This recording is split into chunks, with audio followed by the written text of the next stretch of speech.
नमस्ते नमस्कार स्वागत आहे तुमचं पुन्हा एकदा नवीन व्हिडिओमध्ये। तर आहे ना, आजचा व्हिडिओ जो आहे तो थोडासा असा काळजी वाटायला सुद्धा असणार आहे किंवा काहीतरी प्रेरणा देऊन जाणारा सुद्धा आहे। तर असा आजचा व्हिडिओ आहे, त्यामुळे व्हिडिओला शेवटपर्यंत नक्की बघा। सर्वांना श्री स्वामी समर्थ।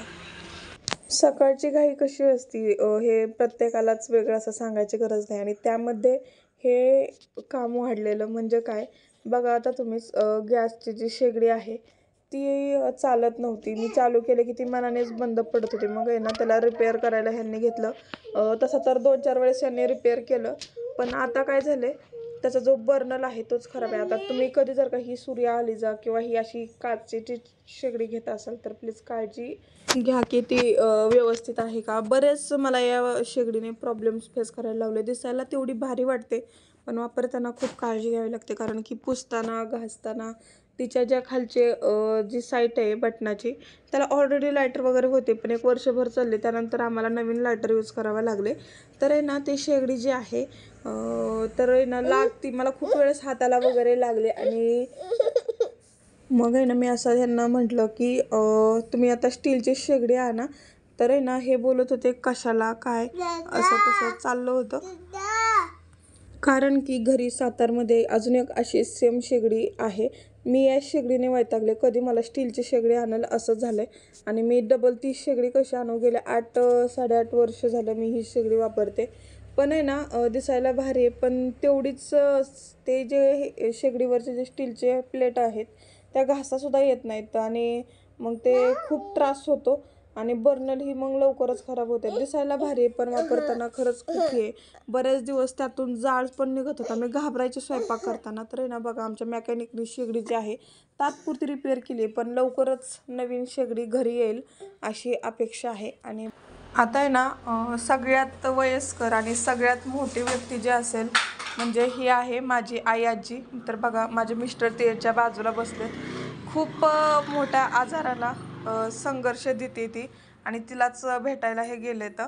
आणि मी ना फोन चालू असताना, व्हिडिओ कॉल चालू असताना स्क्रीन रेकॉर्डिंग केलं। तर हे आहेत भाऊजी, आणि अजून बाकीच्या जे आहेत ते बघायला गेलेले आहेत। आजोबा पण आहेत तिथे खाली बसलेत, तर बघा कशी बघते, आणि ते अशी मी तिला कधीच बघताना बघितलं नाही। खूप असं कसं तरी होत आहे, पण कसं आहे ना, काही गोष्टी ज्या असतात त्या स्वतःलाच झेलाव्या लागतात, कोणी कुणाचा त्रास वाटून घेत नाही। तर बघा असं काहीच आहे। हे आहेत माझे आजोबा, आणि खरंच सगळेजण हॉस्पिटलमध्ये तिच्या काळजीसाठी बसलेत। ती प्रत्येकाच्या सुखदुःखात लगेच धावून येते ही माझी आजी। तर आहेत ना, हे गेले आहेत आज आई आजीला म्हणजे माझ्या मम्मीच्या मम्मीला बघायला, आणि त्यांची ती आत्या पण आहे, म्हणजे सगळ्यात त्यांची छोटी आत्या आहे, आणि तशीच ती माझी आजी आहे। ह्याची पणजी हाय करतोय। तिने आजवर कधीही दवाखान्यात वगैरे गेली नाही, किंवा तिला कधीच असं म्हणजे जायची दवाखान्यात, पण जास्त करून ती मेडिकलच्याच गोळ्या वगैरे खायची। तिचे हातपाय वगैरे दुखायचे किंवा डोकं दुखायचं तेव्हा ती झेंडू बाम किंवा विक्स गोळी लावायची, किंवा मेडिकलमधून एखादी गोळी आणली की तेवढंच तिला बरं वाटलं की ती लगेच सकाळी उठून कामासाठी तयार। तिने तरुणपणामध्ये म्हणजे आता पण ती काम करत होती, लोकांची तर मोलमजुरी करूनच तिचं असं घर वगैरे भागायचं असं होतं, कारण की आजोबा जे आहेत तेही थकले, त्यांचंही 2-4 वेळेस असं ऑपरेशन वगैरे पायाचं झालं। आणि कसं असतं, एक मुलगा देवाला आवडला तर दुसरा मुलगा तिच्याजवळ असून पण तिची सेवा करू शकत नाही, किंवा तिला जे काय पाहिजे नको उलटी तीच त्याला बघते, असं झालंय। आता एवढं म्हातारं वय झाले तरी पण एक आईच मुलाला बघते, त्याला चांगलं हे करण्यासाठी किंवा त्याचं चांगलं भविष्य घडण्यासाठी। ती आतापर्यंत तिने खूप काय केले, मी फक्त त्याच्यासाठीच नाही म्हणत आहे, ती आहे ना तिचे आत्ता तिचे जेवढी सगळी नातेवाईक आहेत तिला सगळी बघायला गेलेत। तिने कुणावरही वेळ असू देत तिच्या स्वतःच्या कष्टानं तिने सगळं म्हणजे प्रत्येकाला बघायला जाणं। आता तिला इतकी लोक बघायला गेले, तिला 4 भाऊ आणि 2 बहिणी, त्या सगळ्यांची मुलं तिला बघायला गेले। एखादा चुकला असेल पण सगळी जवळपास तिला बघायला गेले। फक्त आम्ही सोडून. मला तर तिने खूप काय केलंय. प्रत्येक वेळेस उन्हाळ्याच्या सुट्टीला मी तिथं जायची. ती आहे ना दररोज बिगारी कामाला म्हणजे गवंड्याच्या हाताखाली जी कामं असतात तर आहे ना तिकडं जायची. येताना काहीतरी खायला घेऊन यायची किंवा कधी कधी मी जायची. मलाच कमल किंवा नवाल लागायचं, आई एवढं कसं काम करू शकते. कारण की ना तिच्या ती 5वा 4था मजला असा इटा आहेत ना अशा एका टोपल्यामध्ये भरायची आणि एका एका टोपल्यामध्ये वीट कधी कधी 8-9 पण असायच्या किंवा बकेटीने पण ती वरती घेऊन जायची. असं तिने काम केलं आणि एकदम जवळून बघितलंय ना आतून एकदम असं म्हणजे कसं ना ते भरून येतं. पण इथं मला तसं काही दाखवायचं नाहीये. माझे जवळचे रिलेटिव्ह सुद्धा व्हिडिओ बघू शकतात. मला इथे असं काहीच दाखवायचं नाही. पण ज्या गोष्टी म्हणजे शब्दच नाही आहेत बोलायला तिच्याविषयी. तिने जिवंत असताना सुद्धा तिला म्हणजे तिचा मुलगा वारल्यानंतर ती खचून गेली आणि त्यानंतर तिने ना बिगारी काम तरी पण तिने बऱ्याच वर्ष केलं आणि 150-200 कधी 250 240 अशी हाजरी तिला भेटत गेली. आणि आत्ता ती करत होती शेती. अचानक तिला काय झालं माहीत नाही, पण दवाखान्यात नेल्याच्या नंतर चक्कर आलेली होती, बेशुद्ध होती. तिच्या डोक्याला मेंदूला जो आहे तो सूज आहे सांगितली होती आणि जी किडनी आहे तर त्याच्यावरती सुद्धा सूज सांगितली होती. आजार असा वाढला. आता तिला टेन्शनही खूप होतं तसं म्हणायला गेलं. फक्त मेडिकलच्याच गोळ्या असं नाही, तिला टेन्शनही खूप होतं, खूप टेन्शन. मुलांचं, मुली दिल्या घरी गेल्या पण आता बघायला तिच्याजवळ दोन्ही मुली. आता मम्मीला तर माझ्या जायला माझी छोटी बहीण डिलेवरीला आली आहे. अर्धा जीव इकडं अर्धा जीव तिकडं. तिची कधीही डिलेवरी होऊ शकते. तसंच मावशीची धावपळ, तिच्याही घरी करायला कोण नाही. तिला तिचं करून डबल हॉस्पिटलमध्ये यायला लागतं. दोघी बहिणी बहिणी मिळून आईचा सांभाळ करतात. आणि आजोबा जे आहेत त्यांना सुद्धा राहून राहून चक्कर येणं किंवा पोटात दुखणं, हातपाय गळणं. वयाच्या नुसार त्यांचं मागच्या वर्षी सुद्धा मोठं असं ऑपरेशन झालेलं पायाचं आणि मग त्यांना सुद्धा असं जास्त चालायला गेलं की त्रास होतो. अशी कंडिशन आहे. बघा, घरात जर का सून असेल तर आहे ना एवढं सगळं म्हणजे लेकींना जाऊन करायची गरज लागली नसते. त्यात जर का मामा जर का चांगला असता किंवा एका दुसरा मामा जो आहे तो देवाला आवडला नसता तर मामी सुद्धा असती. अशी कंडिशन आहे.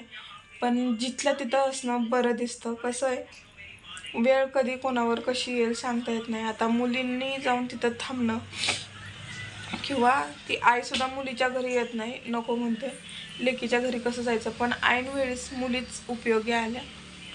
तर माझ्या आईची जीवनशैली सांगायला गेलं तर असं खूप तिने जीवनात असा संघर्ष केला आहे. खूप मोठमोठ्या गोष्टींना सामोरं गेले, खूप तिने असं तोंड दिले. आणि काल आहे ना मी हे भेटायला गेलेले ना तर आहे ना मी त्यांना बोललो होतं तिथं गेल्यावरती व्हिडिओ कॉल करा. पण आहे ना व्हिडिओ कॉल केला, बघितलं तिचं फक्त असं नाक आणि असं दिसतंय एकदम, म्हणजे काय सांगायचं आहे, एकदम मला बघता क्षणी असं कसं तरी वाटायला लागलं, मन भरून आलं. आता इथं म्हणजे तिला बघितलं आणि तिच्या आठवणीत असं दंग झालं की एकदम म्हणजे भरून येतं. तिने माझ्यासाठी काय केलं आहे, अगदी माझ्या लग्नात सुद्धा मामा काय घेऊ शकला नाही, पण तिने स्वतःच्या कष्टानं मामाचं नाव करून तिने जे काही कर्तव्य असतात ते पार पाडलं. माझं असो किंवा माझ्या बहिणीचं असो. आता मला इथं कुठे मामाचं काही म्हणजे एक मामा काय एवढा वाईट नाही, पण कसं असतं कमवते असलं ना सगळं चांगलं असतं किंवा कोणीच आपल्याला काय म्हणत नाही. पण मामा जर का व्यवस्थित असतात तर मामीही जागी असते, त्यांचे मुलंही त्यांच्याजवळ असते. आणि ह्या ज्या गोष्टी आहेत आईलासुद्धा बरं वाटलं असतं, कारण की तिला टेन्शन त्याचंच आहे जास्त करून. आणि दुसरं टेन्शन म्हणजे घर कसं चालणं, घरात तिने कमवून आणलं तर ते घर चालणं असं असतं. आता अशा वेळेस सगळी लोक जातात, एक दिवस जाऊन बघून येतात, एखादा 2 तास थांबतात, कोणी कोणी दिवस रात्र पण थांबतात, लगेच वापस येतात. पण आयुष्य काढणं हे तिच्या जीवावर आहे आणि देव करू तिला काहीही होऊ नये, तिला आहे ना सुखरूप ठेवावं हीच मी स्वामींकडे प्रार्थना करते. आणि गेले 8 दिवस झालं ती हॉस्पिटलमध्ये आहे. ICUमध्ये होते बरेच दिवस, 2, 4, 5 दिवस होतं. मला किती दिवस कंटिन्यू सांगता येणार नाही. कधी बोलतात ICUमध्ये, कधी बोलतात जनरलमध्ये, पण 4-5 दिवस तर ती कंटिन्यू ICUमध्ये होते, आता जनरलमध्ये. आणि तिच्या दररोज म्हणजे 4-5 वेळेस झाला असेल कदाचित रक्त वगैरे फिल्टर करणं तिच्या पूर्ण शरीराची. त्यावेळेस तिला किती त्रास होत असेल. कुणी कुणाचा त्रास वाटून घेऊ शकत नाही, शेवटी तिचा त्रास आहे, तिला सहन करावा लागतो. असं काहीसं आहे, कुणाच्याही वाट्याला असं काही येऊ नये. बघा आता गोल्या ना पडला असता. हा जो ब्लॅक बोर्ड दिसतोय त्याला लोंबकळायला गेलाय, घाबरले, जीव धास्त करतो पोरग. काही कुठल्या वेळेस कधी काय करेल सांगता येत नाही. आणि ती तर बसली मोबाईल बघत. तर म्हटलं आजचा जो व्हिडिओ आहे थोडासा छोटासा असा बनवावा. सो चला, माझ्या आजीसाठी, आई आजीसाठी तुमच्या सगळ्यांच्या प्रार्थना आणि तिच्यावरती भरभरून स्वामींचा आशीर्वाद असणंच खूप आहे. आणि गोल्या गप मारू नको. आणि मला माहिती आहे स्वामी कधीही कुठलीही गोष्ट जी अशक्य होणारी असते तिला शक्यच करून दाखवतात. म्हणून नेहमी माझा विश्वास जो आहे स्वामींच्या एका वाक्यावर आहे, अशक्य ही शक्य करतील स्वामी, कधीच निराश होऊ देणार नाहीत. तिने देवाधर्माचं सुद्धा खूप काय करत असते, तिचं चालूच असतं. अमावस्या पौर्णिमा तिचं घर स्वच्छ करणं. प्रत्येक उन्हाळ्याच्या सुट्टीला मी जायची तेव्हा तिचं कितीही तिला बरोबर 9:30 वाजता घराच्या बाहेर निघायला लागायचं, कधी कधी 9लाच निघायला लागायचं. तेवढ्या ह्याच्यातून सगळ्या घरातलं फरशी वगैरे पुसून देवपूजा करून स्वतः जेवायची नाही, तसंच जायची कामावरून सगळ्यांचं करून. तिने बराच असा संघर्ष केला. एवढा संघर्ष कोणतीच एक स्त्रीसुद्धा म्हणजे कोणीच करू शकत नाही. बेगारी काम करून घर खर्च चालवणं. देवाने त्यांच्याकडे खूप काही म्हणजे दिलं, असं म्हणजे दिलेलं होतं, पण देवालाही ते काहीतरी आवडलं असेल नसेल, पण देवाच्या कृपेने त्यांच्या हातातून ते जी त्यांच्याकडे होती म्हणजे प्रॉपर्टी असेल किंवा काय असेल ते निसटून गेलं, जात गेलं. तर असो, देवाची इच्छा, स्वामींची इच्छा, जे काही आहे ते सगळं व्यवस्थित होऊ देत हीच स्वामी आईंकडे प्रार्थना करते. चला तर, बाय बाय, टेक केअर.